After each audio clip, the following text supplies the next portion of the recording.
y la hipótesis que venimos proponiendo en esta oportunidad.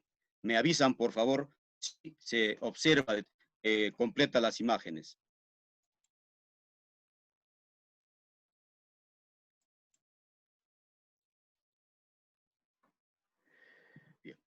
Bien, entonces, al no tener ninguna opinión de sus...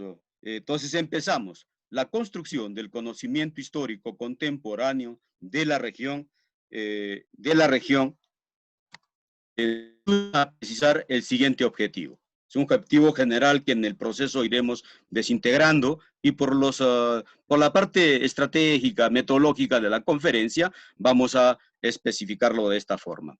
Analizar las investigaciones de la licenciatura de la Facultad de Ciencias Histórico-Sociales, que entre sus páginas concentran estilos y modelos de producir conocimientos, que explican las realidades del contexto regional y nacional, que reflejan los procesos de investigación entre el año 1990 al 2019. La hipótesis que proponemos para investigar se relaciona con la construcción del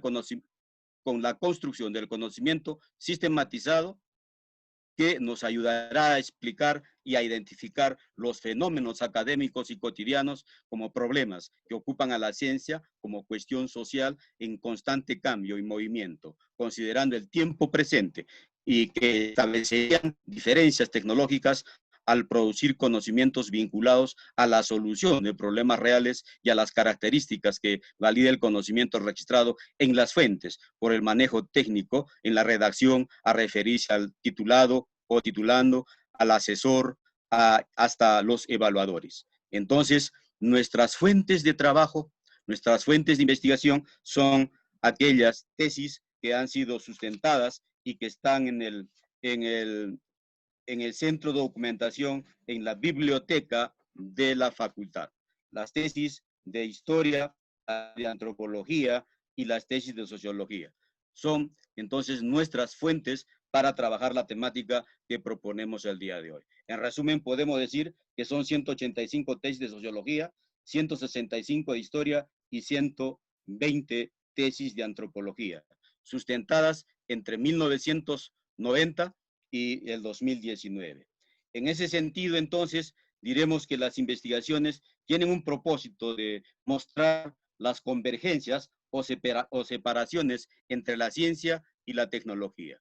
Hay que resaltar que cuando decimos hay una convergencia, cuando se procura enlazar y darle continuidad a la concepción teórica de la ciencia y a los nuevos temas, nuevos conocimientos que se empiece a investigar. Pero, ¿qué ocurre cuando empezamos a analizar desde la mirada de la historia? La historia, entonces, la hemos comprendido desde una estrategia teórica externa con la visión de generalización, de manera que para investigar en historia siempre hemos recurrido a concepciones teóricas no necesariamente nacionales, sino fundamentalmente europeas, en todo caso de Occidente. Desde esa mirada hemos construido un conocimiento de lo general a lo específico, pero cuando hacemos historia regional se cambia, se transforma el fenómeno. La historia regional no aspira a generalidades, aspira a comprender el proceso histórico, el cambio que se da en su interior, las formas de vida que se organizan y que quieren y que tenemos que explicarlas, pero también está vinculado al espacio, y el espacio en este escenario lo vemos como un espacio móvil, no estático, no físico, sino más bien un espacio cultural. Ese espacio cultural está vinculado especialmente al tiempo, pero en el tiempo también le hacemos un paréntesis, porque no necesariamente cuando trabajamos la historia regional nos detenemos en el tiempo lineal, sino más bien en un tiempo en movimiento, que Jacques Livaux le llama el tiempo cultural. Y al decirle el tiempo cultural involucra entonces todas aquellas formas, todos aquellos modelos que el hombre ha construido para explicar los procesos de cambio y los procesos de transformación. En ese sentido, entonces, tenemos que enfatizar que la historia es la ciencia de los hombres en su tiempo, es verdad. Pero también podemos decir que la historia, la ciencia, estudia el proceso de desarrollo del hombre en un tiempo y espacio diferente.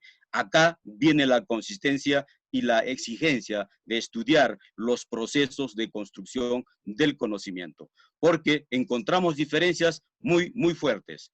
Hablamos de una concepción del tiempo oficial, del tiempo tradicional, voy a ponerle entre paréntesis, o mejor entre comillas, tiempo religioso, que lo identificamos con el pasado, el presente y el futuro. Pero este pasado y presente y futuro tiene un significado muy largo. El pasado representa al Padre, el presente, el presente representa al Hijo y el futuro representa al Espíritu Santo. Sin embargo, este cuestionamiento, esta idea que hace Jacques Ligot, luego con los siguientes teóricos de la Escuela de los Anales, terminamos encontrando que el tiempo en la historia no es posible detenerlo, tampoco es posible traerlo de atrás adelante. El historiador se ingenia, construye un aparato erudito para poder identificar las fuentes. Y las fuentes para la historia a la que nos estamos refiriendo no necesariamente son escritas. O mejor, no solamente son escritas, sino también son fuentes iconográficas, son fuentes gráficas, son fuentes orales, entre otras. Es decir, las fuentes se convierten en el instrumento y herramienta específica para trabajar y construir el conocimiento que nos permita comprender el desarrollo social. En ese sentido, entonces, el enfoque regional tiene, de alguna manera, una disyuntiva. Algo que tenemos que analizarla con mucha claridad y detenimiento. Ginsburg nos ayuda de alguna forma, Rojas de igual forma, entre otros teóricos que trabajan en el tema regional en Argentina, en Colombia y también en el Perú, desde que se empezó a trabajar la historia local, la historia regional, pero no con el discurso de esa naturaleza, sino más bien con el discurso de la macrohistoria y no de la microhistoria. Arequipa del Sur Andino de Alberto Flores Galindo, de igual forma los que trabajaron pobreza campesina en el Valle del Colca con Nelson Manrique, o también Wilson Riate, que trabaja el comercio de lanas, entre otros, trabajaron el discurso de la historia, indudablemente local, regional, pero para los años 70, 80 y parte de los 90, que se construyen estos discursos históricos, que se detiene un rato siempre manejando la concepción de la macrohistoria. Y la concepción de la macrohistoria equivale a reconocer los circuitos, los modelos, los pensamientos desde la mirada general para llegar a la específica. Sin embargo, en el proceso de construir conocimiento histórico nos encontramos que no necesariamente lo que ocurre en el mundo tiene paralelo o tiene semejanza con lo que ocurre en el mundo local.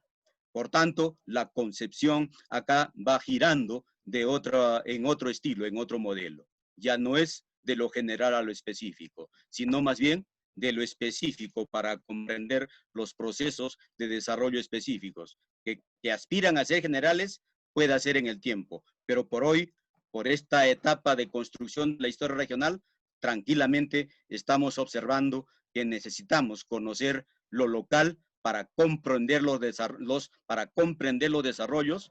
comprender las composiciones sociales, para comprender cómo se produce el conocimiento en cada una de las regiones. Y si este conocimiento es viable, se ajusta a la realidad, se ajusta al contexto o contribuye a desarrollar mejor las concepciones económicas, sociales de la región. Entonces, en el enfoque regional lo vemos de una manera de lo específico a lo general. Por eso nos detenemos especialmente en la Facultad de Históricos Sociales para ver cómo hemos ido construyendo el conocimiento. Entonces, acá la concepción de fuente también varía. También la ampliamos. No varía, la ampliamos. La concepción de fuente de información para el historiador, fuente histórica, hace que no solo sean escritos impresos, sino también sean grabaciones, sean discos de vinilo, etcétera, un sinnúmero. Hasta las encuestas o los cuestionarios que emplea el investigador de ciencias sociales se convierten hoy en fuentes históricas para ver y analizar el contenido que se ha trabajado en esa disciplina, en esa carrera.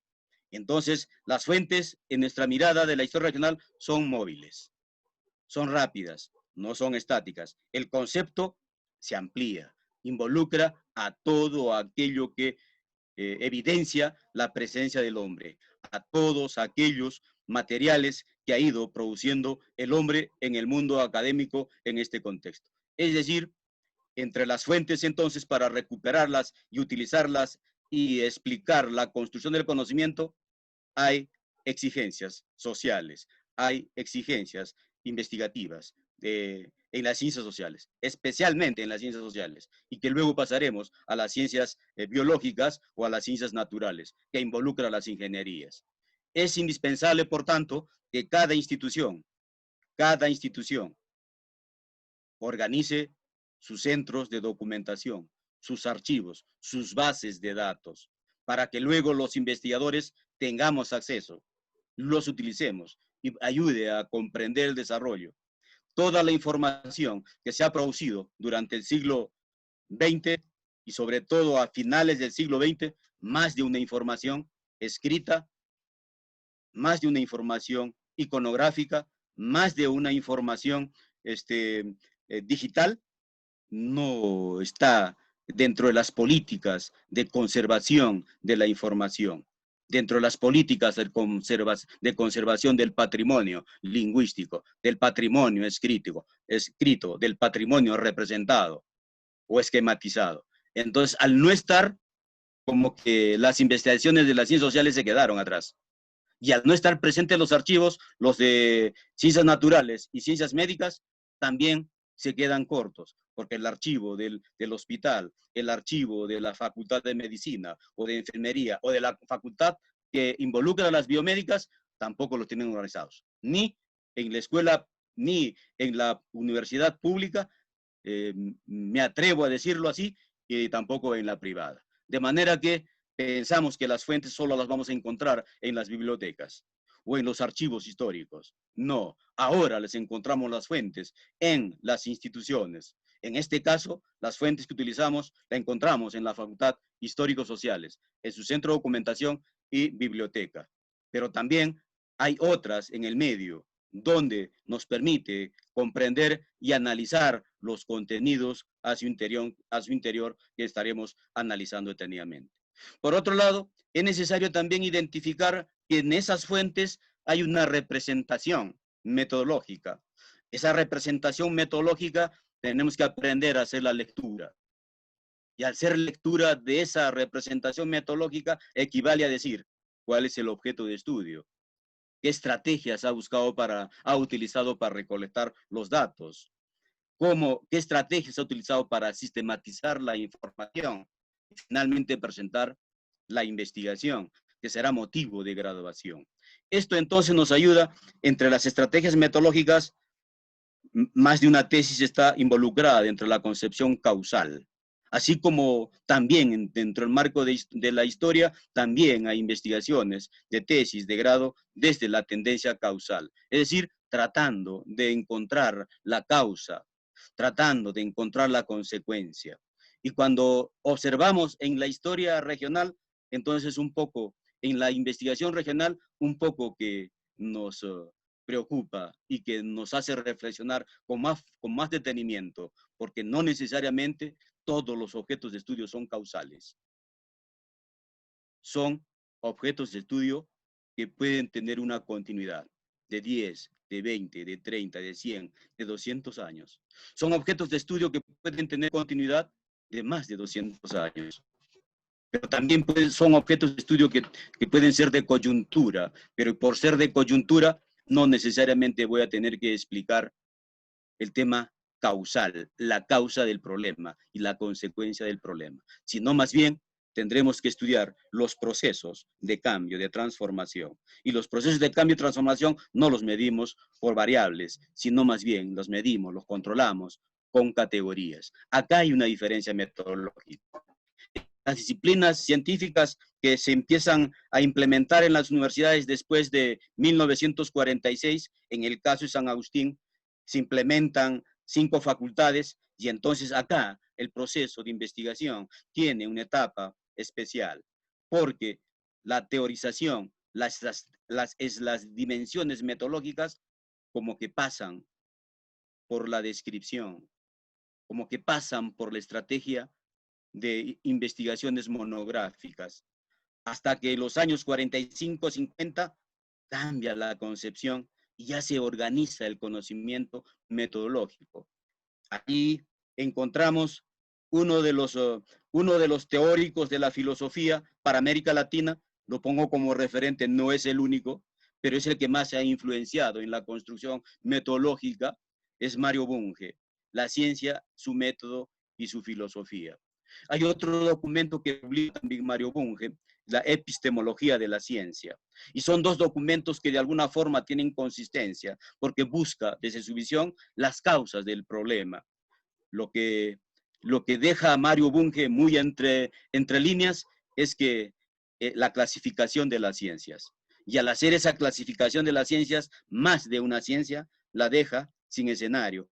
¿Por qué? Porque en esas ciencias el principio fundamental de los años 40 hasta los 60 aproximadamente era para que sea ciencia, tiene que pasar por el experimento. Y la historia, al no pasar por el experimento, no la puso entre la clasificación de las ciencias Mario Bunge. Esto, al parecer, en un momento dio origen a que cada carrera busque su metodología, busque su marco teórico, busque su estado de la cuestión o estado del arte de la investigación. Y por tanto, también busque su bibliografía exclusivamente para aplicar en su carrera. Esto entonces ha hecho que, como que en la construcción del conocimiento, lo hacemos por separado, para historia, para sociología, para antropología, para economía o para otra ciencia social. Acá, a mi entender, encontramos justamente ese proceso de evolución en el conocimiento histórico. El modelo histórico, entonces, es desde este periodo de tiempo es causal. Ya es causal y se aplicó desde la visión de lo general a lo específico. Y solo en el caso se utilizó de lo específico a lo general, tratando de acercarse en las conclusiones. Es la etapa que se busca la causa y el efecto del problema. Es la etapa donde se ponen 4 pasos básicos para la investigación. El planteamiento del problema, el planteamiento de los objetivos, el planteamiento de la hipótesis y la demostración de la hipótesis o comprobación de la hipótesis. Es el diseño entonces que encontramos en el marco de la construcción del conocimiento. Sin embargo, no solamente Mario Bunge surge en esta etapa, sino también el Restituto Sierra Bravo. Y Restituto Sierra Bravo, hasta nuestros días podemos encontrar en las bibliotecas documentos que ayudan a orientar el procesamiento de la información, a orientar el proceso de la investigación. Restituto Sierra Bravo, después de los 60, luego de los 70, es una especie de documento especial, de Biblia, diría yo, porque en su interior no solamente conceptualiza la ciencia, que la hace flexible el concepto, sino se entretiene y orienta a los nuevos investigadores, a los nuevos científicos sociales o a los nuevos científicos en sentido general, orienta el manejo de las fuentes. Allí se detiene desde las recomendaciones para hacer la recolección de datos, con fichas, con diversas fichas, desde la de registro hasta la ficha mixta o cruzada, con diversas fichas, desde la ficha bibliográfica, pasando por la ficha resumen, la ficha textual, entre otras. Y allí se detiene. Pero el aporte mayoritario de Restituto Sierra Bravo en las tesis doctorales y trabajos de investigación científica está el uso de las locuciones latinas. ¿En qué momento se tiene que utilizar las locuciones latinas? El OPSID, el IBID, el IBIDEN, entre otras locuciones, el supra, infra y demás. Entonces acá se detiene Sierra Bravo y da recomendaciones. Esa bibliografía se convierte en un modelo para los investigadores, para los estudios de las ciencias sociales. En este caso, en las 3 carreras que hacemos mención.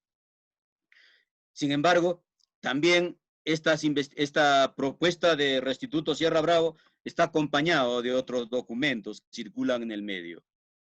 En el medio circuló Ezequiel Anderek, metodología y práctica de la animación sociocultural. Es decir, Anderek procura orientar cómo trabajar la investigación en el campo, con la fijación de las muestras, con la fijación de los grupos de trabajo y con la fijación de los instrumentos de investigación. Anderek luego amplía su abanico y que luego se convertirá en un manual de trabajo para ciertas disciplinas sociales, dentro de ellas la sociología y trabajo social. La antropología lo utilizó, es verdad, pero como elemento instrumental para la aplicación de las entrevistas o para la fijación de los grupos de humanos con los que trabaja. Entre los historiadores lo han utilizado como referencia indudablemente para ver cómo se capta la información y cómo se seleccionan los grupos humanos en manera directa, y los historiadores fijaron grupos humanos de estudio de manera indirecta entre las fuentes escritas que utilizó de manera exclusiva. Hay que decir también que en nuestro medio, ya después de los 65, del año 65, entre los escaparates de las bibliotecas y también de las librerías, aparece, mejor se ve el título, La metodología de la investigación, manual de diseño de trabajo personalizado, investigación, de la señora Francisca Canales. Y la señora Francisca Canales, si bien es cierto, ha investigado, la recomendación va para la investigación de las ciencias médicas, de la medicina, pero la instrumentalización que utiliza en sus esquemas para la investigación facilitó el uso de este material en las disciplinas de las ciencias sociales. Entonces aquí ya encontramos una categoría nueva en la investigación. La hipótesis se demuestra a través de las variables y se empezó a trabajar indudablemente con las variables. La hipótesis se demuestra controlando o manipulando las variables. Ese es el criterio que maneja Canales y que de alguna forma influye en las ciencias sociales. En las ciencias sociales, especialmente en la sociología, influye fuertemente y se diseñan las estrategias estadísticas para controlar y medir las variables estadísticamente. Entonces, los métodos de la historia dentro del marco de la introducción a los problemas, métodos y técnicas de la historia demográfica, económica, social, también ayuda a reconocer a Ciro Cardoso, Flamirón y Pérez Brignoli. Los métodos de la historia, introducción a los problemas, métodos y técnicas de la historia demográfica, económica y social. Documento que circula después de los 60 también. Orienta las estrategias metodológicas. Con claridad, Ciro Cardoso recomienda 7 pasos para la investigación, desde la elección del tema, desde la justificación, el planteamiento de objetivos, el diseño, el planteamiento de la hipótesis, el diseño metodológico y la demostración de las hipótesis. Sin embargo, también encontramos en los textos de esta etapa de desarrollo es que intenta siempre trabajar la historia de lo general a lo específico. Con el texto de Ciro Cardoso, Introducción a la Investigación Histórica, flexibiliza un poco la investigación. Indudablemente, cuando digo flexibilizar, no significa dejar de lado las fuentes. No significa ello. Significa ser riguroso en la fuente. Y Ciro Cardoso nos recomienda con claridad qué criterios tomamos en cuenta para evaluar las fuentes de investigación. Entre uno de ellos es la crítica a la fuente. Y en la crítica a la fuente nos va a dar la veracidad, la originalidad, la especialidad, la temporalidad de producción y fundamentalmente la veracidad de la información que representa la fuente escrita. Para este periodo, las fuentes escritas como periódicos y revistas, entre otras, todavía no las consideramos como fuentes porque en la estrategia metodológica para utilizar el periódico o la revista o la fuente hemerográfica no la comprendíamos, estaba en construcción su estrategia metodológica. Hoy tranquilamente los utilizamos porque allí aplicamos otras herramientas, dentro de ellas el análisis del discurso de ese documento, el análisis de contenido o de texto. Además, analizamos el contexto de circulación de esas fuentes escritas, impresas, periodísticas que circulan para ciertos periodos de tiempo. Esa es una de las razones por la que ya en el siglo XXI encontramos que más de una institución está digitalizando estas fuentes escritas y están poniéndolas al servicio de los investigadores.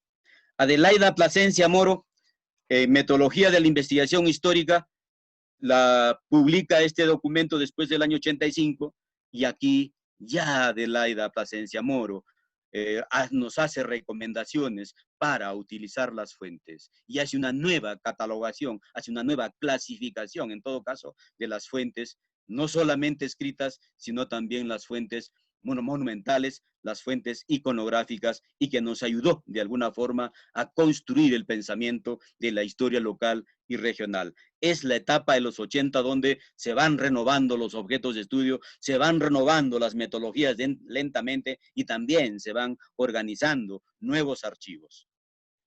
Los archivos regionales, por ejemplo, los archivos, los centros de documentación, para el caso de las instituciones públicas y privadas de las universidades. Cada facultad termina identificando, organizando su centro de documentación.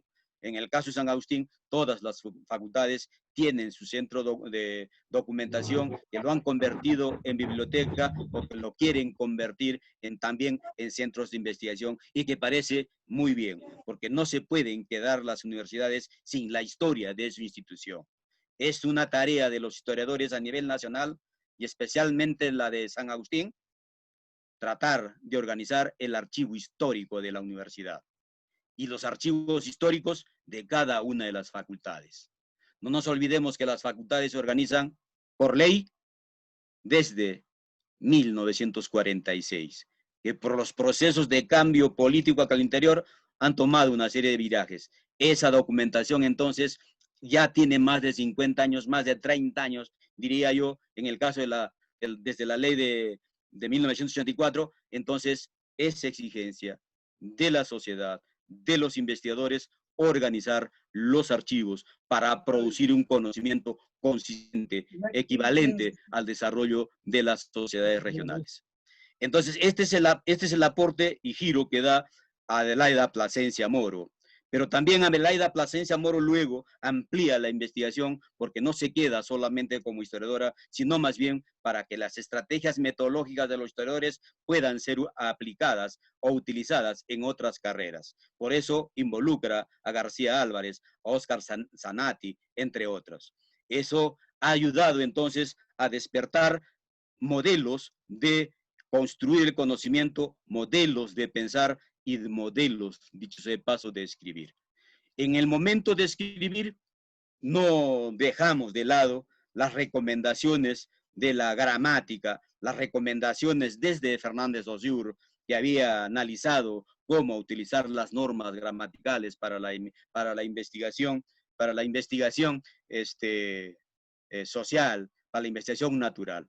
Pero hasta este periodo de tiempo, hasta los años 80, la metodología que predomina en la construcción del conocimiento en la facultad es la metodología vinculada a las ciencias naturales. Por eso que las ciencias sociales como que tuvieron una alianza con la matemática y una alianza con las ciencias naturales para luego tratar de explicar el experimento. Y más de una ocasión se organizaron proyectos de investigación desde la medida, desde la estrategia de la experimentación. Pero estos experimentos, finalmente, para el siglo XXI nos damos cuenta que no dieron resultado. La CEPAL es un centro de investigación de la economía para América Latina, puso en práctica ciertas estrategias, ciertas recetas para la economía de América Latina y los resultados hoy tranquilamente les podemos dar una lectura histórica, les podemos dar una lectura sociológica o antropológica. Sin embargo, los cambios en la sociedad no se dieron en la aspiración que se logró. En ese escenario encontramos la publicación de Jerzy Topolsky, Metodología de la Historia. Pero Jerzy Topolsky intenta construir la historia desde los datos cuantitativos. Para él, sostenía en un momento que no era necesario la fuente escrita. Lo que se requiere entonces es el dato. Y el dato ayudó a organizar serie de precios, series de cantidades de población, para luego hacer proyecciones y proyecciones para hacer apreciaciones e interpretaciones de esos datos cuantitativos. Topolsky casi no pegó mucho en San Agustín, tampoco en antropología. Al parecer en sociología no lo utilizaron. Más se utilizó a los teóricos de su carrera, sobre todo dentro de ellos a Restituto Sierra Bravo, a la señora Francisca Canales, y luego se empezó a utilizar a Restrepo como teórico de la metodología, y en los últimos años se está utilizando a Hernández Sampieri. Y Hernández Sampieri, desde su estrategia metodológica, desde el diseño didáctico para producir el conocimiento y entregarlo como bestseller a cada una de las universidades, ha provocado un efecto. Y el efecto va por lo siguiente. Casi todas las facultades y carreras lo utilizan como único documento. Y al utilizarlo como único documento, volvemos a caer en el error histórico metodológico de utilizar como un único documento a Bunge y complementario a Restituto Sierra Bravo.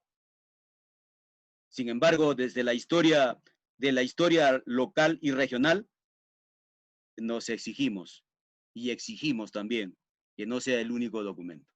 Porque además de los errores grandes y garrafales que tiene Sampieri, al sustentar que las investigaciones cualitativas no llevan hipótesis, entonces no es investigación.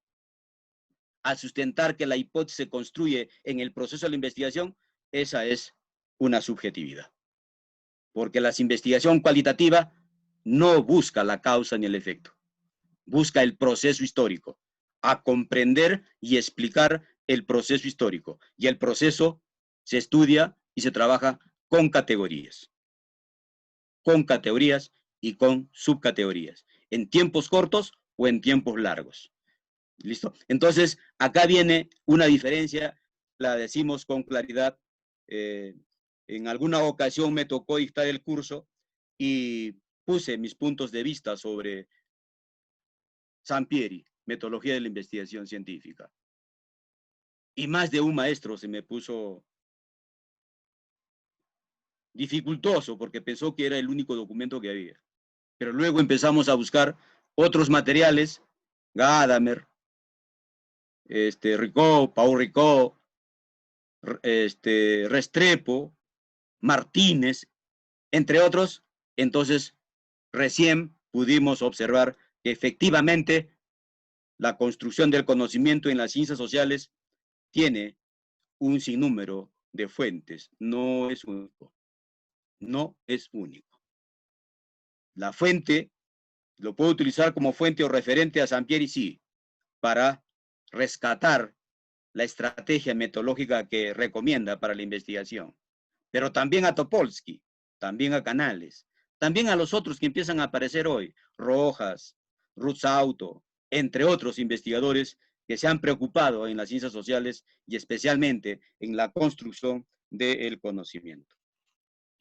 Eso ayuda, por tanto, también ya para la etapa de los 80-90 a identificar otra publicación que influye fuertemente en la construcción del conocimiento, en las ciencias sociales, en este caso, de la historia.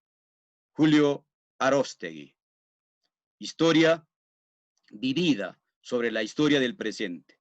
Y entonces, al analizar el tiempo, al tomar en cuenta el tiempo histórico para la investigación en las ciencias sociales, había con claridad que conceptualizar y precisar qué es el tiempo presente y cuánto tiempo dura el presente, para que se estudie con mayor objetividad los elementos en las ciencias sociales, los problemas de investigación en las ciencias sociales.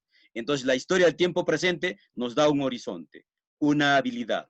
Ya no puedo trabajar, tomando en cuenta las propuestas iniciales de Julio Aróstegui, ya no, con la historia del tiempo presente no tengo que buscar necesariamente la causa y el efecto, sino tengo que buscar el contexto, la explicación del contexto, que me ayude a comprender la sociedad.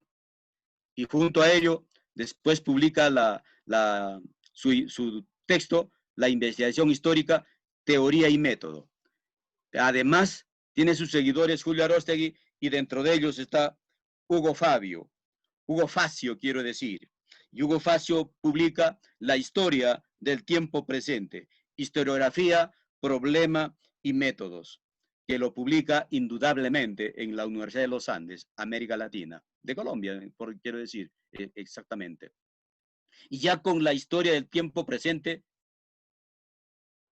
quedó de lado que el historiador solamente estudia el pasado. Claro que estudia el pasado presente. Aquellos elementos que tienen dinámica, aquellos elementos que tienen visión y nos ayuda a comprender por qué razones hoy la población se comporta y actúa como está actuando. Porque es un momento de tal periodo de tiempo, posiblemente, pero es el resultado de un proceso largo de tiempo. Y ese proceso largo de tiempo nos ayuda a comprender entonces los espacios de vida en la sociedad nuestra.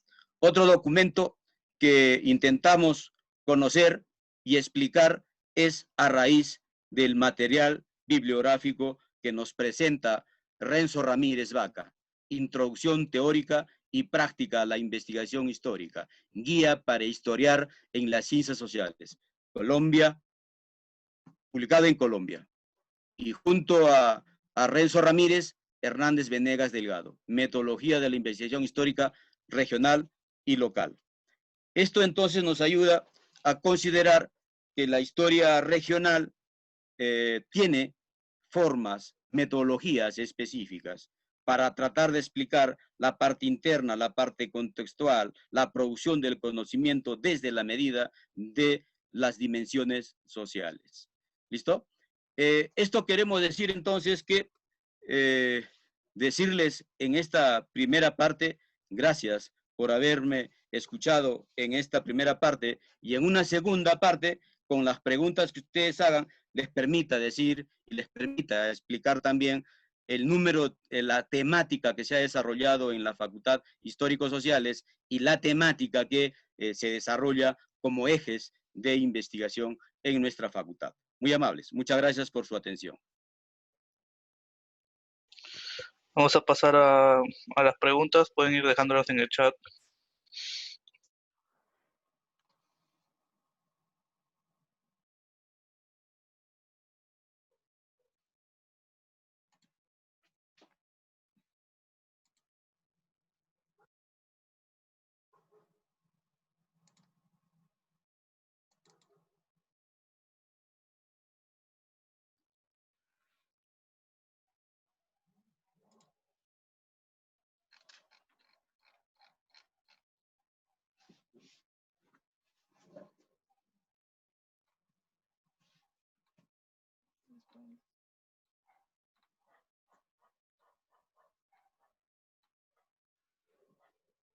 ¿Cuál es la relación de la historia regional con las historias conectadas?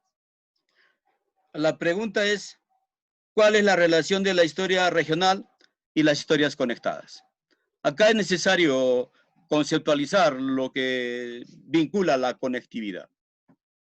Tenemos que decir que al utilizar la categoría migración, como que es excluyente, como que no se integra, no se conecta a la comunidad. Porque después el joven, hombre o mujer que llega a la ciudad, aprende el estilo de vida en la ciudad y cuando intenta retornar a su lugar de origen, en su lugar de origen también es extraño. No lo reciben como cuando inicialmente estuvo al interior. Es decir, culturalmente sufre un espacio, un trauma, de manera que retorna a la ciudad y nuevamente pues termina en la ciudad encontrando escenarios de exclusión. Este es el efecto de las construcciones de las ciencias sociales de la causa-efecto, causa y consecuencia.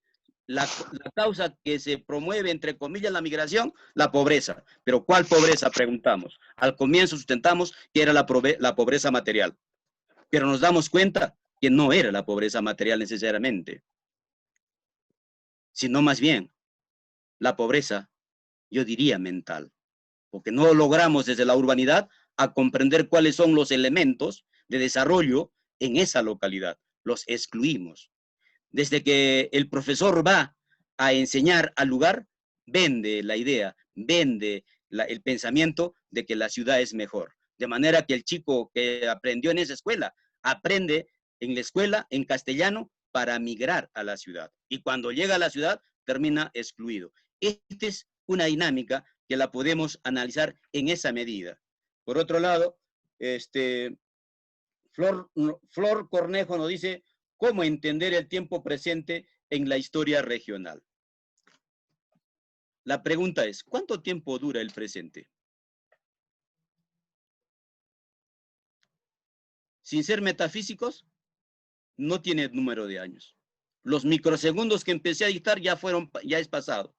Por eso es que Hugo Facio procura conceptualizar el presente en un cambio, en una concepción. Y esa concepción le puede denominar historia contemporánea, historia del presente pasado o del pasado presente. 3 denominaciones para estudiar la historia del presente.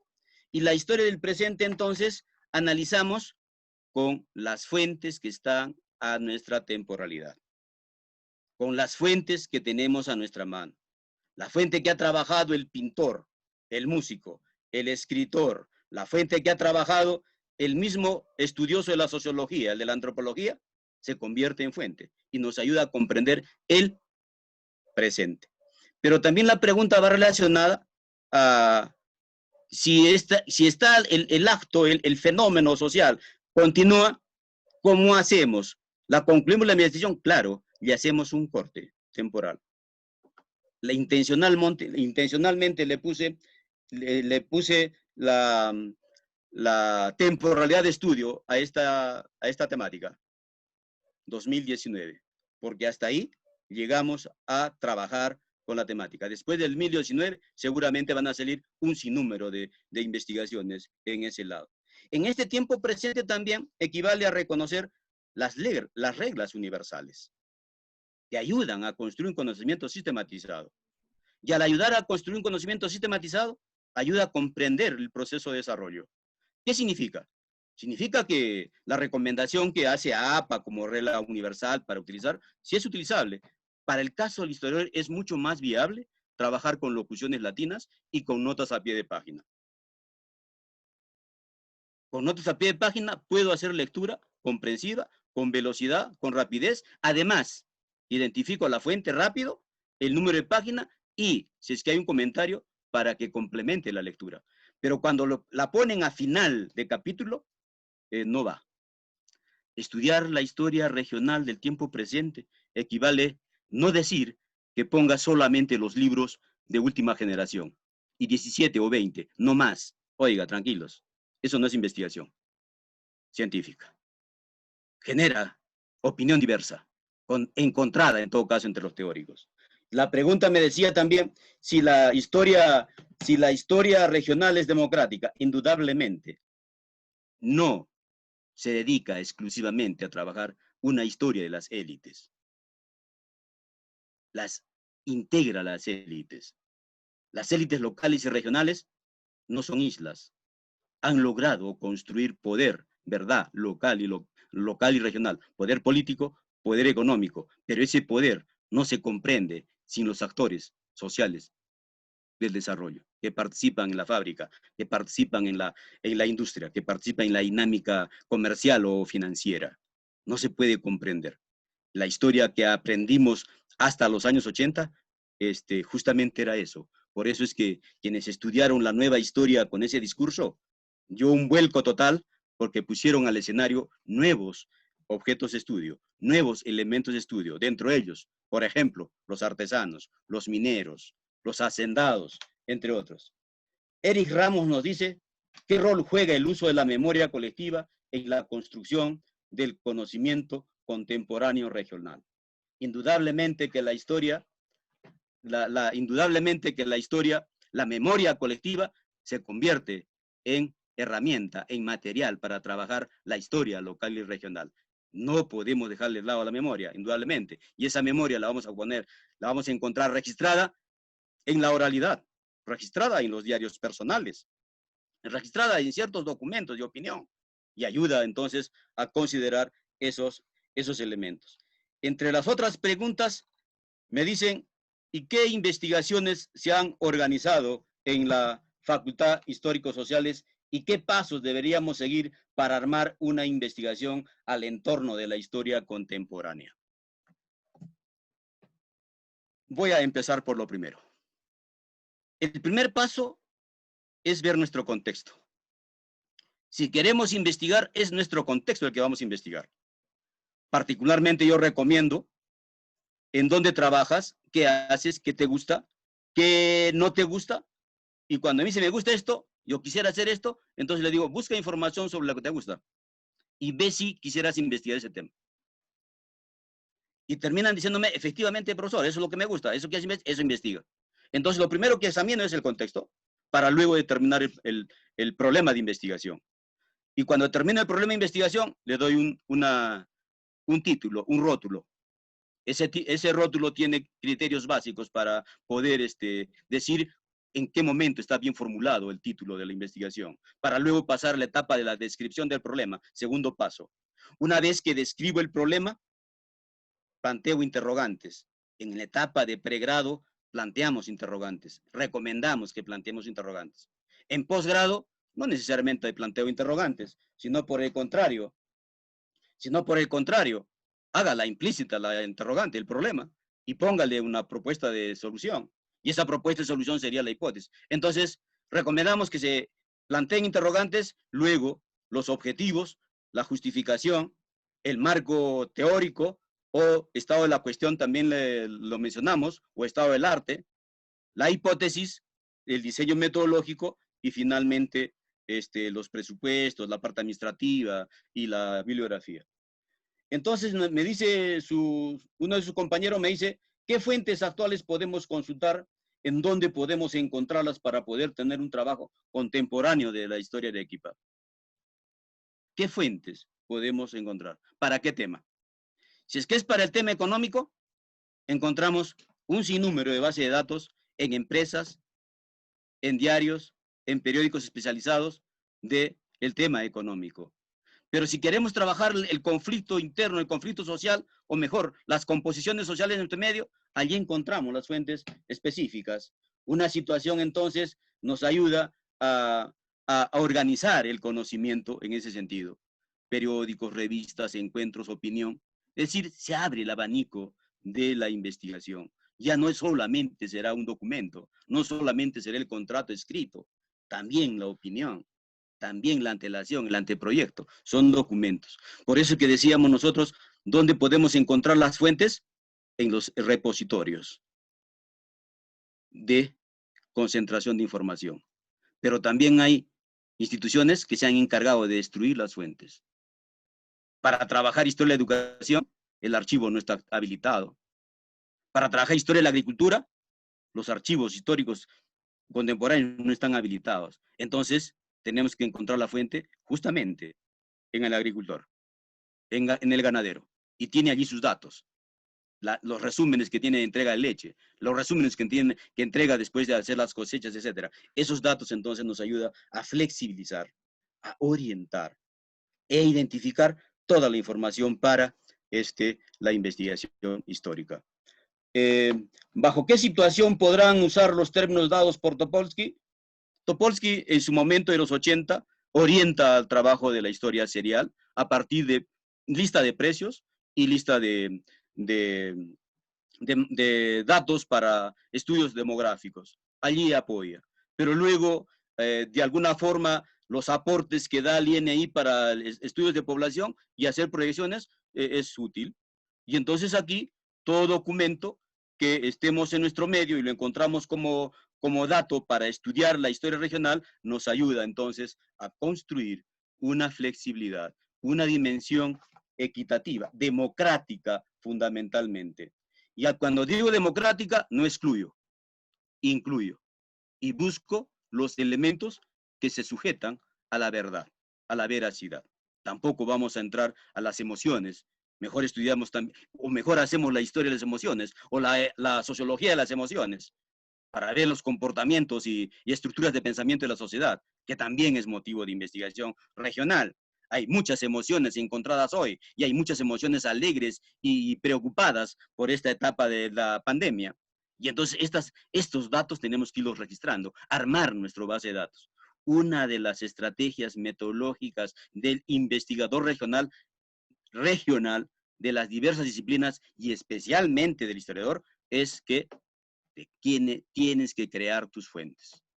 Resultado del proceso social. No las que a mí se me antojan, sino las que voy registrando mi base de datos. Cada vez que salgo a la calle, registro los comportamientos. Cómo se pelea la policía con los comerciantes, con la población. Vamos registrando. Hay una señorita que está trabajando el tema de la pandemia. Profesor, ¿qué fuentes? Registra todas las fuentes que están en las redes. Organiza tu base de datos. Y con esa base de datos vas a trabajar entonces, vas a trabajar el pensamiento histórico. Vas a comprender por qué razones la gente hace caso a la convocatoria, a la desobediencia. Cuáles son sus perfiles y cuáles son sus estrategias. Entonces aquí tienes que tranquilamente volver a leer y volver a escribir y volver a releer. Aplicar el análisis del discurso, el análisis de la imagen del discurso, el análisis del contexto del discurso. Entonces, la hacemos objetiva la investigación y no trabajamos una historia de las subjetividades o una historia de la especulación o una sociología de la especulación, menos una antropología de la especulación. Entonces, nos ayuda en ese sentido. Entonces, a la pregunta me decía, ¿la metodología significa un proceso histórico? Claro que sí.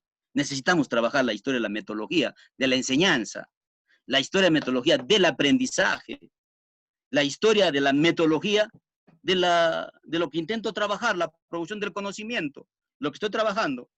¿Qué materiales bibliográficos, cómo han orientado, qué es lo que se hace, qué se organiza? Claro, me podía detener tranquilamente cuáles son las particularidades que tiene cada una de las tesis. Tesis que tienen diferentes colores, tienen un formato diferente, que no le ponen con mayúscula el apellido del asesor, que el apellido del graduando también tiene dificultades. Allí no me puedo detener. Es una parte de la historia episódica. Pero la otra parte es cómo procesa el documento, cómo procesa el dato.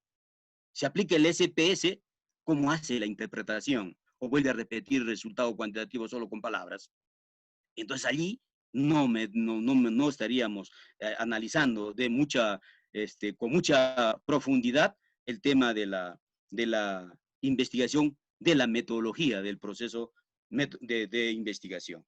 Entonces, todos los elementos hoy son motivo de estudio de la historia y estamos pues para orientar, motivar a que cada uno de nosotros formemos parte de esta nueva construcción. La historia regional es altamente democrática, participativa, no es excluyente, salvo que utilices tu concepción excluyente, que es otro tema diferente.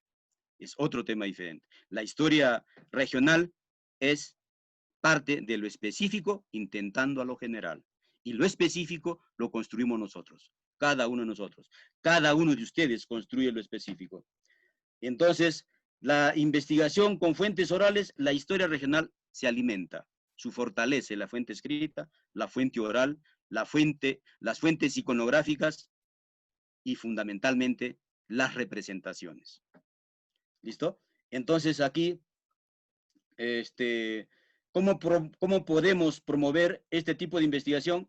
Con ustedes mismos. Tú mismo di que quiero conocer y fortalecer la identidad de mi región, de la región a la que perteneces. Y necesitas trabajar la temática de institución. Maestro, pero tranquilamente puedes trabajar la evolución de la familia. Cómo está compuesta la familia, cómo se desarrolla y cómo cumple un rol en esta sociedad. Para analizar por qué se ha desarticulado y para comprender por qué se ha desarticulado la familia en los últimos años, a efecto de la política neoliberal.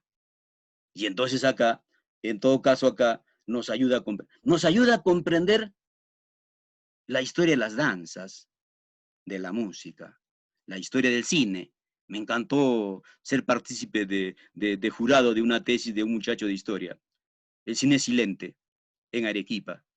Y ha identificado las películas más ancestrales y sigue involucrado en esa temática. La historia del teatro es básico para comprender las representaciones que se organiza en la estructura mental de la sociedad, el teatro. Y el teatro se practicó desde la escuela básica. Para que terminen la escuela de segunda letra, tenían que presentar una obra teatral los estudiantes, con un jurado muy rígido, para ver cuál es el mensaje, cuál es el mensaje y la representación de valor que tenía la sociedad. Entonces, estos son los elementos que tranquilamente nos ayudan a construir una dinámica de la historia regional. La historia regional en Arequipa, tanto la historia regional en la construcción del conocimiento, están por ejes. Para el caso de historia, de la escuela de historia, el periodo prehispánico, el colonial, el periodo de la República hasta los años 930 y el periodo contemporáneo del siglo XIX, siglo XX. En sociología los temas se evocan a temas de proyectos de desarrollo, a presupuestos, a participación, a participación y gobernabilidad de las municipalidades, la participación de las mujeres en la toma de decisiones, la participación de los varones agremiados y no agremiados, los movimientos sociales, los conflictos sociales, temáticas siempre buscando la causa y el efecto. Pero acá nuestra mirada es que seguramente vamos a empezar a estudiar mucho más la bibliografía y las concepciones locales y regionales para dar un horizonte que no se quede solamente en una propuesta de una coyuntura determinada. Y en la antropología trabajan el movimiento campesino. El tema de los movimientos sociales de una región a otra, no quiero llamar migración, pero a más de un antropólogo le gusta utilizar la palabra migración. Migración es excluyente. Es movimiento, la gente sale porque se mueve de su lugar de origen a otro lado porque necesita satisfacer necesidades y desarrollos diferentes. Se moviliza, está en un sitio, en otro sitio, se cambia, etc. Hoy, por esas razones, encontramos en Arequipa poblaciones de diferentes regiones, de Cajamarca, de Piura, de Tumbes, de Chiclayo, y es que están involucrados en el tema comercial, traen mercancía y llevan mercancía, se establecen, se quedan por tiempo, etc. Es un movimiento fuerte de comercial, de población. ¿Cómo le voy a llamar migración o migrante? Migrante es un tema excluyente, es de la mirada de la historia. ¿Listo? Y bueno, mis estimados amigos, quiero felicitar de manera muy especial al presidente de la Asociación Peruana de Estudiantes de Historia, en su presidente, en su equipo de trabajo en la que está Daniel Osores, y que hoy se ha fajado para que todos ustedes puedan participar. Estoy convencido que más de uno no ha podido entrar a la red, pero también estamos agradecidos porque ya Daniel me decía, profesor, si los no han podido ingresar o no pueden ingresar a Zoom o a Facebook, lo vamos a convertir en YouTube, en imagen de YouTube para que se pueda trabajar, etcétera. Entonces dejaremos a la comisión organizadora de este evento, de esta etapa de conferencias virtuales que motivan, que nos relacionan y además nos permiten dialogar con ustedes, nos permiten conversar. Y entonces acá nace una etapa nueva en la historia, el diálogo horizontal entre unos y otros. Lo único que nos divide es, o mejor, lo que nos une es la pantalla y el sistema digital. Y entonces aquí estamos convencidos también que en el marco de la historia nos darán nuevos derroteros de investigación y nos darán nuevas etapas, nuevos objetos de estudio. Un abrazo a cada uno de ustedes y agradecido eternamente por su gentileza, por su entrega de tiempo y por comprender probablemente los términos que he empleado y seguramente me ayude a decirles y a repetirles que hace 60 días no salgo de casa. Quédense en casa y lavémonos las manos.